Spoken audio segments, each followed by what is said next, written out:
जय हिंद दोस्तों, कैसे हैं आप सभी। भोले बाबा के सभी प्यारे भक्तों को हर हर महादेव। दोस्तों, इस टाइम मैं आया हूं केदारनाथ धाम में भगवान भोलेनाथ के दर्शन करने के लिए। श्री केदारनाथ बाबा के दर्शन करने के लिए लोग देश और विदेश से बड़ी संख्या में इस टाइम केदारनाथ धाम आ रहे हैं। तो दोस्तों, आज के इस खास वीडियो में मैं आपको केदारनाथ की यात्रा और दर्शन की संपूर्ण जानकारी बताने वाला हूं। अगर आप भी श्री केदारनाथ जी की यात्रा का प्लान बना रहे हैं तो ये वीडियो आपके लिए बहुत ही ज्यादा हेल्पफुल रहेगा। इस वीडियो में हम लोग जानेंगे कि आप यहाँ तक कैसे पहुँचेंगे, यहाँ पर रुकने के लिए आपको होटल कहाँ पर लेना चाहिए, यात्रा कैसे और कब शुरू करना अच्छा रहता है, रास्ते में खाने पीने की क्या व्यवस्था है, आपको रजिस्ट्रेशन कैसे करना रहेगा, इस पावन यात्रा को पूरा करने में कितना बजट लग सकता है और इस यात्रा से जुड़ी हर एक छोटी बड़ी जानकारी आपके साथ में शेयर करूंगा। तो एक बार इस वीडियो को पूरा जरूर देखें जिससे आपको कंप्लीट इन्फॉर्मेशन मिल सके। तो चलिए दोस्तों, आज मेरे साथ करिए श्री केदारनाथ जी की पावन यात्रा। तो चलिए शुरू से शुरू करते हैं। हम लोगों की यात्रा शुरू होती है ऋषिकेश से। आप ऋषिकेश से बस, sharing taxi, private car, tour package के माध्यम से आराम से सोनप्रयाग तक आ सकते हैं। सबसे पहले बात करते हैं बस की। बस आपको ऋषिकेश के सरकारी बस स्टैंड से मिल जाएगी। दोस्तों, आप अपने शहर से ऋषिकेश तक बाई ट्रेन बड़े आराम से आ सकते हैं। आप कोशिश करिए कि ऋषिकेश शाम 4 से 5 बजे तक आ जाइए और तुरंत ही सोनप्रयाग वाली बस की बुकिंग कर लीजिए, क्योंकि ज्यादा भीड़ भाड़ होने पर आपको सीट मिलना मुश्किल हो जाती है। इसलिए आप सबसे पहले अपनी सोनप्रयाग वाली बस की बुकिंग कर लीजिए। इस 205 किलोमीटर दूरी के लिए आपसे 500 रुपए का चार्ज करते हैं। बस आपको सुबह 3:30 बजे, 4 बजे, 4:30 बजे, 5 बजे और लास्ट बस आपको 8 बजे तक मिलती है। आप 4:30 बजे या 5 बजे वाली बस की बुकिंग करिए, जिससे आप आराम से सोनप्रयाग टाइम से पहुंच जाएं। अगर आप शेयरिंग टैक्सी से जाना चाहते हैं तो टैक्सी भी आपको बस स्टैंड के सामने से ही मिल जाती है। इसमें 1200 से 1500 रुपए का चार्ज करते हैं। वहीं आप अगर प्राइवेट टैक्सी करके जाना चाहते हैं, बस स्टैंड के पास में ही टैक्सी स्टैंड बना हुआ है, जिसमें आपसे आने जाने का 12,000 रुपए चार्ज करते हैं। वहीं आप अगर सिर्फ सोनप्रयाग तक जाना ही चाहते हैं तो इसके लिए आपसे 6,000 से 7,000 रुपए लिए जाते हैं। वहीं दोस्तों, अगर आप टूर पैकेज के माध्यम से अपनी यात्रा को पूरा करना चाहते हैं तो टूर पैकेज वाले आपसे 18,000 से 22,000 रुपए तक का चार्ज करते हैं और इसमें 2 दिनों तक के लिए होटल भी इंक्लूड रहता है। आप चाहें तो टूर पैकेज से चले जाइए या आप चाहें तो बस के माध्यम से भी बहुत ही आराम से सोनप्रयाग तक पहुंच सकते हैं। अगर दोस्तों आप अपनी खुद की कार से यहाँ तक जाना चाहते हैं तो यहाँ तक के लिए ये भी एक अच्छा तरीका रहता है। और अगर आप इस यात्रा को बाइक या स्कूटी के माध्यम से पूरा करना चाहते हैं तो आपको ऋषिकेश बस स्टैंड के पास में बहुत से एजेंट वाले मिल जाएंगे। आप उनसे स्कूटी या बाइक रेंट पे ले सकते हैं। स्कूटी के रेंट की बात करें तो 800 से 1,000 रुपए पर डे के हिसाब से आपको स्कूटी मिल जाती है। पेट्रोल इसमें अलग से डलाना रहता है। वहीं दोस्तों, अगर आप बुलेट लेना चाहते हैं तो 1500 रुपए तक में आपको एक दिन के लिए बुलेट भी मिल जाएगी। आप अपने टूर प्लान के हिसाब से उतने दिनों के लिए बाइक रेंट पे ले सकते हैं। अगर आप हरिद्वार से यात्रा को शुरू करना चाहते हैं तो आप टूर पैकेज या ऑनलाइन बस की बुकिंग करके ही हरिद्वार से जा सकते हैं। बहुत से बस एजेंट ऑनलाइन बस की बुकिंग करते हैं, जिसमें आपसे 900 से 1,000 रुपए का चार्ज करते हैं। लेकिन अगर आप सरकारी बस से यात्रा करना चाहते हैं तो आपको अपनी यात्रा को ऋषिकेश से ही शुरू करना चाहिए। दोस्तों, ऋषिकेश बस स्टैंड के सामने बहुत से होटल बने हुए हैं। आप यहाँ पर रुक सकते हैं। यहाँ पर होटल की रेट की बात करें तो 500 से स्टार्टिंग हो जाती है। 800 और 1,000 में आपको बहुत ही अच्छा सा 4 बेड का रूम मिल जाएगा। यहाँ पर रूम लेने से आप सुबह 4 बजे बहुत ही आराम से बस स्टैंड तक पहुँच सकते हैं। तो चलिए, सुबह 4:30 बजे वाली बस से हम लोग अपनी यात्रा को शुरू करते हैं। करीब 2 घंटे की यात्रा करने के बाद में 70 किलोमीटर की दूरी पूरा करके अब हम लोग पहुंच चुके हैं देवप्रयाग। देवप्रयाग में आप पवित्र अलकनंदा और भागीरथी नदी का संगम देख सकते हैं। यहीं से माँ गंगा अपने रूप में आकर आगे की ओर बढ़ती हैं। फिर हम लोगों का अगला मेन स्टॉपेज आता है श्रीनगर। श्रीनगर में हम लोग कुछ देर रुकेंगे, यहाँ पर खाएंगे पिएंगे और फिर हम लोग बढ़ेंगे आगे। आगे हम लोग माता धारी देवी जी के दर्शन भी कर सकते हैं। अगर आप अपनी प्राइवेट कार से आ रहे हैं तो यहाँ पर रुक के माता धारी देवी जी के दर्शन जरूर करिए। आपको यहाँ पर दर्शन करके बहुत ही ज्यादा अच्छा लगेगा। फिर हम लोग आगे की यात्रा करते हुए रुद्रप्रयाग को पार करेंगे। फिर तिलवाड़ा, अगस्त्यमुनि, कुंड, गुप्तकाशी होते हुए हम लोग पहुँचेंगे फाटा और फिर कुछ ही घंटों की यात्रा करके हम लोग पहुँच जाएंगे सीतापुर। सीतापुर में ही बस स्टैंड बना हुआ है, यहीं पर बस आपको ड्रॉप कर देती है। फिर सीतापुर से सोनप्रयाग की दूरी मात्र 1 किलोमीटर रह जाती है, जिसे आप पैदल यात्रा करके पूरा कर सकते हैं। सीतापुर में पार्किंग भी बनी हुई है, अगर आप खुद की कार से आना चाहते हैं तो सीतापुर में अपनी गाड़ी को पार्क कर सकते हैं। दोस्तों, सोनप्रयाग में भी मल्टी लेयर पार्किंग बनी हुई है। बहुत ज्यादा भीड़ होने पर जाम और हाउसफुल आपको मिलता है, तो आप कोशिश करिए कि सीतापुर में ही अपनी कार को पार्क कर दें। ऋषिकेश से करीब 7 से 8 घंटे का सफर पूरा करके अब हम लोग पहुंच चुके हैं सोनप्रयाग। चलिए अब हम लोग बात करते हैं कि हम लोगों को कहां पर रुकना चाहिए। आप सोनप्रयाग में अपना स्टे कर सकते हैं। सोनप्रयाग मार्केट में आपको बहुत से होटल मिल जाएंगे, लेकिन यहां पर होटल के रेट थोड़े से हाई रहते हैं। डबल बेड आपको 2500 रुपए, ट्रिपल बेड आपको 3000 रुपए और 4 बेडेड रूम की बात करें तो लगभग आपको 4000 से 4500 रुपए में मिलता है। वहीं दोस्तों, अगर आप बजट टूर कर रहे हैं तो आप डोरमेट्री में भी रुक सकते हैं। मात्र 500 रुपए में आपको डोरमेट्री मिल जाएगी। यहीं पर आपको क्लॉक रूम की फैसिलिटी भी मिल जाती है। 100 रुपए में पर बैग आप 48 घंटे के लिए यहाँ पर रख सकते हैं। अगर आप चाहें तो सीतापुर में भी होटल ले सकते हैं, वहाँ भी होटल्स के रेट लगभग यही रहते हैं। दोस्तों, अगर आप चाहें तो गौरीकुंड में भी स्टे कर सकते हैं, लेकिन गौरीकुंड में होटल्स की फैसिलिटी ज़्यादा नहीं है। सोनप्रयाग में आपको होटल की फैसिलिटी ज़्यादा मिलेंगी। सोनप्रयाग से गौरीकुंड की दूरी 6 किलोमीटर रहती है। आगे यहाँ तक कैसे पहुँचेंगे इसकी भी पूरी जानकारी आपको बताऊंगा। दोस्तों, सोनप्रयाग में होटल लेने के बाद में रात में हम लोग अपने होटल में आराम करेंगे और सुबह 3 बजे सबसे पहले हम लोग लाइन में लग जाएंगे। और आप जितना लेट होते जाएंगे उतनी ही लंबी लाइन में आपको लगना रहेगा, तो आप कोशिश करिए कि सुबह 3 से 4 बजे उठकर लाइन में लग जाइए। दोस्तों, सोनप्रयाग से गौरीकुंड तक बुलेरो चलती हैं। आप इस बुलेरो की हेल्प से गौरीकुंड तक पहुँच सकते हैं। इसमें आपको 50 रुपए पर पर्सन का चार्ज देना रहता है। अगर आप जल्दी लाइन में लग जाते हैं तो बहुत ही जल्दी आपको बुलेरो मिल जाएगी, वरना आपको 3 से 4 घंटे भी लग सकते हैं। बुलेरो की यात्रा करके आप आराम से गौरीकुंड तक पहुंच सकते हैं। दोस्तों, आप सोनप्रयाग से गौरीकुंड तक घोड़े के माध्यम से भी जा सकते हैं। इस 5 किलोमीटर की दूरी के लिए आपसे 1000 रुपए का चार्ज करते हैं। वहीं आप सोनप्रयाग से डायरेक्ट केदारनाथ बेस कैंप तक अगर घोड़े से जाना चाहते हैं तो इसके लिए आपको 3200 रुपए का चार्ज देना रहता है। लेकिन दोस्तों, जो लोग घोड़े से यात्रा करते हैं उसमें से 99% गौरीकुंड से ही लोग घोड़ा खच्चर, पालकी या बास्केट के माध्यम से केदारनाथ तक जाते हैं। तो चलिए, बुलेरो की यात्रा करके अब हम लोग पहुंच चुके हैं गौरीकुंड। गौरीकुंड से ही हम लोगों की 16 किलोमीटर की पैदल यात्रा शुरू होती है। गौरीकुंड में आप पवित्र कुंड में स्नान कर सकते हैं। यहाँ पर गौरी माता का प्राचीन मंदिर भी स्थापित है। आप यहाँ पर दर्शन करके अपनी इस पावन यात्रा को शुरू कर सकते हैं। गौरीकुंड मेन मार्केट को पार करते हुए 500 मीटर आगे चलने पर घोड़ा पड़ाव आता है। यहाँ से आप घोड़ा खच्चर, पालकी, बास्केट लेकर केदारनाथ तक पहुँच सकते हैं। घोड़े वाले आपसे 2950 रुपए का चार्ज करते हैं, जो सरकारी रेट रहते हैं। इसकी आपको पर्ची भी दी जाती है। पालकी वाले आने जाने का 12 से 15,000 रुपए तक चार्ज करते हैं। वहीं जाने जाने की बात करें करीब 7 से 8,000 रुपए का चार्ज करते हैं। बास्केट में आपसे वेट के हिसाब से चार्ज करते हैं। बास्केट को यहाँ पर कंडी भी कहा जाता है। अगर आपका नॉर्मल वेट 50 से 60 किलो है तो इसमें आपसे 5000 से 6000 रुपए का चार्ज करते हैं। वहीं अगर आपका ज्यादा वजन है, आपके वजन के हिसाब से आपसे 7000, 8000 या 9000 रुपए तक लेते हैं।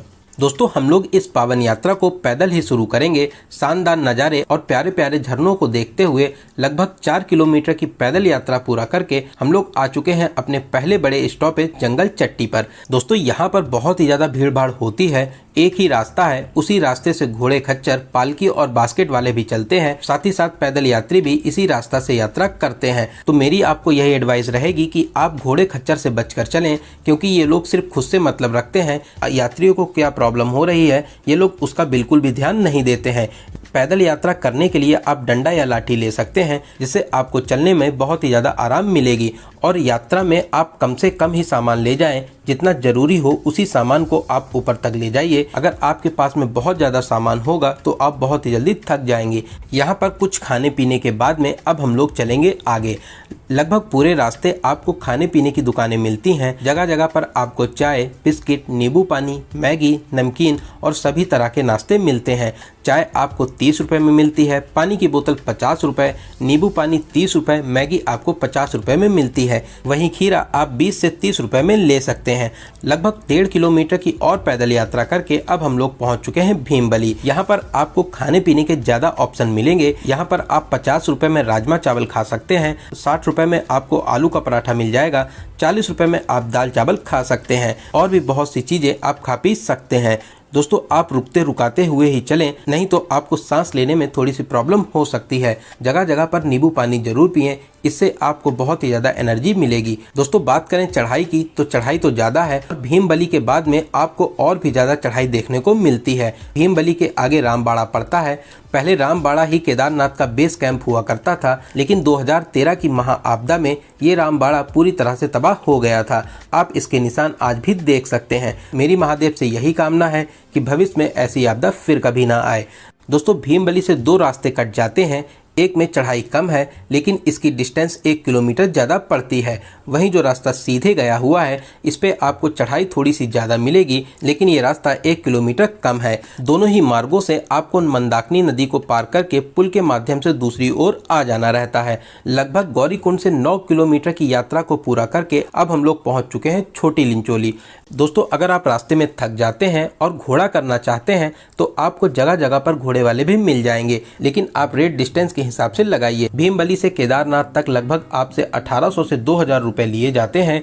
छोटी लिंचोली से 1200 से 1500 रुपए और बड़ी लिंचोली के काउंटर से आप अगर बुकिंग कराते हैं तो मात्र 850 रुपए देकर आप केदारनाथ तक पहुंच जाएंगे। लिंचोली से केदारनाथ की दूरी मात्र 5 किलोमीटर रह जाती है। लिंचोली के आगे का रास्ता बेहद शानदार रहता है। आपको बर्फ के बीच से होते हुए आगे की चढ़ाई करनी रहती है। बाबा केदारनाथ का नाम गाते गुनगुनाते आगे की चढ़ाई करते हुए अब हम लोग पहुंच चुके हैं भैरव ग्लेशियर के पास में।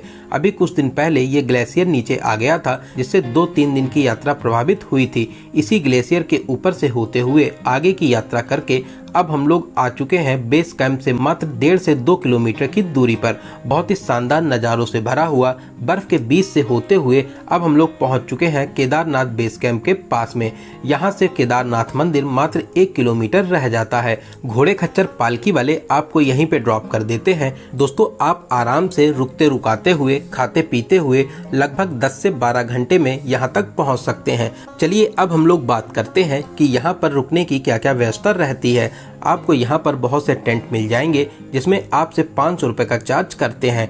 वहीं आप चाहें तो GMVN के टेंट में भी रुक सकते हैं। इसकी बुकिंग आपको पहले से ऑनलाइन करनी रहती है, जो आप GMVN की ऑफिशियल वेबसाइट से नंदी कैंप टेंट कॉलोनी में कर सकते हैं। इसके लिए आपको 810 रुपये पर बेड के हिसाब से चार्ज देना रहता है। इसमें आपका डिनर भी इंक्लूड होता है। अगर आप चाहें तो ऑफलाइन भी बुकिंग कर सकते हैं, लेकिन ज़्यादा भीड़ भाड़ होने पर यहाँ पर बेड मिलना मुश्किल हो जाता है। वहीं मंदिर के पास में भी बहुत से टेंट और होटल बने हुए हैं। आपको नॉर्मल टेंट में 500 से 800 रुपये का चार्ज किया जाता है। वहीं दोस्तों होटल की बात करें तो यहाँ पर होटल के रेट बहुत ही ज़्यादा हाई रहते हैं, जो 10,000, 15,000, यहाँ तक 20,000 तक के हो सकते हैं। यहाँ पर रुकने के लिए जो बेस्ट ऑप्शन रहता है वो रहता है GMVN के टेंट। आप टेंट में आराम से रुक सकते हैं। दोस्तों यहाँ पे टेम्परेचर हमेशा माइनस में रहता है। यहाँ पर आपको गर्म पानी मिलना बहुत ही मुश्किल रहता है, लेकिन कहीं कहीं पर आपको टेंट में 100 रुपये पर बाल्टी के हिसाब से गर्म पानी मिल भी जाता है। दोस्तों मंदिर से 500 मीटर पहले ही हेलीपैड बना हुआ है। अगर आप हेलीकॉप्टर से यात्रा करना चाहते हैं तो आप IRCTC के ऐप से बुकिंग कर सकते हैं, या आप heliyatra.irctc.co.in की वेबसाइट से ऑनलाइन बुकिंग कर सकते हैं। दोस्तों आप यहाँ पहले से ही बुकिंग करके आएँ, क्योंकि ऑफलाइन टिकट मिलना बहुत ही ज़्यादा मुश्किल रहता है। बहुत से एजेंट आपसे यहाँ पर 10,000, 20,000, 30,000 रुपये मांगते हैं कि आपकी ऑफलाइन बुकिंग करा देंगे, लेकिन दोस्तों आप अपनी रिस्क पर ही इनको पैसे दें। मेरी आपको यह एडवाइस रहेगी, आप किसी को भी एक भी रुपये ना दीजिएगा, वरना आपके पैसे डूब जाएंगे। गुप्त काशी से केदारनाथ बेस कैंप तक 3,870 रुपये, आने और जाने दोनों साइड के लिए 7,740 रुपये का टिकट पड़ता है। फाटा से 2,750 रुपये और दोनों साइड का 5,500 रुपये लिया जाता है। सिरसी से एक साइड का 2,469 रुपये और दोनों साइड का 5,498 रुपये का टिकट लगता है। दोस्तों आप अपनी यात्रा के हिसाब से स्लॉट बुक कर सकते हैं। मेरी आपको यह एडवाइस रहेगी कि आप ऑनलाइन ही टिकट बुक करके आएँ, वरना आपको यहाँ पर बहुत ही ज़्यादा प्रॉब्लम मिलेगी। दोस्तों एक प्यारा सा टेंट लेके आप अपना उसमें सामान रख दीजिए। अगर आप चाहें तो शाम को मंदिर पर होने वाली आरती में भी शामिल हो सकते हैं। दोस्तों रात में अपने टेंट में आराम करेंगे। सुबह जितना जल्दी हो सकेगा उतना जल्दी उठकर 3 बजे, 4 बजे या 5 बजे लाइन में लग जाएंगे। दोस्तों आप जितना जल्दी लाइन में लगेंगे उतना ही आराम और जल्दी आपको दर्शन करने को मिलेंगे। तो चलिए दोस्तों अब हम लोग लगेंगे लाइन में। दूर से ही बाबा केदारनाथ का प्यारा सा मंदिर दिखाई देता है, जिसको देखकर आपको बहुत ही ज्यादा शांति और सुकून मिलेगा। दोस्तों अगर सच में कहीं पर स्वर्ग है तो बस यही है। आपको लगेगा कि आप सच में स्वर्ग में इस समय मौजूद है। दोस्तों बहुत ही प्यारा स्थान है। आप बहुत ही जल्दी प्लानिंग बनाकर यहाँ पर दर्शन करने जरूर आइए। लाइन में लगकर आगे बढ़ेंगे। हर हर महादेव का जाप करते हुए मंदिर में प्रवेश करेंगे, बाबा जी के दर्शन करेंगे। दोस्तों आप बहुत ही ज्यादा किस्मत वाले हैं जो भोलेनाथ ने आपको अपने स्थान पर बुलाया है। महादेव आपकी सभी मनोकामनाओं को जरूर पूरा करेंगे। दोस्तों कमेंट बॉक्स में हर हर महादेव जय श्री केदारनाथ जरूर लिखें। मंदिर में दर्शन करने के बाद में मंदिर के पीछे भीमशिला के दर्शन जरूर करें। महा आपदा आने पर ये विशाल पत्थर मंदिर के पीछे आकर रुक गया था। इस पत्थर की वजह से बाढ़ का पानी 2 दिशाओं में बट गया था। मंदिर को जरा सा भी नुकसान नहीं हुआ, लेकिन ये मंदिर के आसपास जितने भी होटल और मार्केट बनी थी सब कुछ तबाह हो गई। आप इसी से भगवान के होने का अंदाजा लगा सकते हैं। मंदिर को जरा सा भी नुकसान नहीं हुआ, लेकिन मंदिर के आसपास जितना कुछ था वो सब ताश के पत्तों की तरह बह गया। दोस्तों आप इस भीमशिला के दर्शन जरूर करें।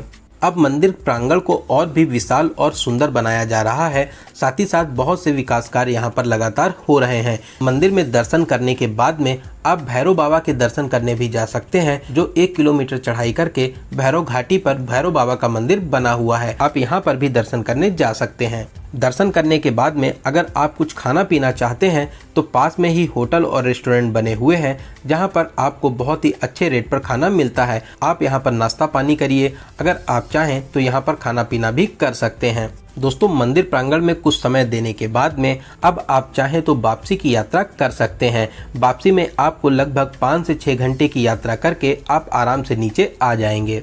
तो चलिए दोस्तों अब हम लोग बात करते हैं कि आपको कौन सा जरूरी सामान अपने साथ जरूर लाना है। दोस्तों यहाँ पर बहुत ही ज़्यादा सर्दी होती है, टेम्परेचर हमेशा माइनस में रहता है, इसलिए आपको सभी प्रकार के गर्म कपड़े जरूर लाने हैं। आप अपने साथ cap, gloves, muffler, jacket, sweater, shoes, socks, inner और इनर लेगी अपने साथ जरूर लाइए। यहाँ पर मोबाइल चार्जिंग की कोई भी फैसिलिटी नहीं मिलेगी, इसलिए आप अपने साथ पावर बैंक जरूर लाएं। साथ ही साथ रेन कोट, अम्ब्रेला और खाने पीने के लिए ड्राई फ्रूट्स और अपने साथ टॉर्च लेकर जरूर आएं। दोस्तों ये सारा सामान आप अपने साथ जरूर लाइए। इन सभी सामान से आपको बहुत ही ज़्यादा आराम मिलेगी।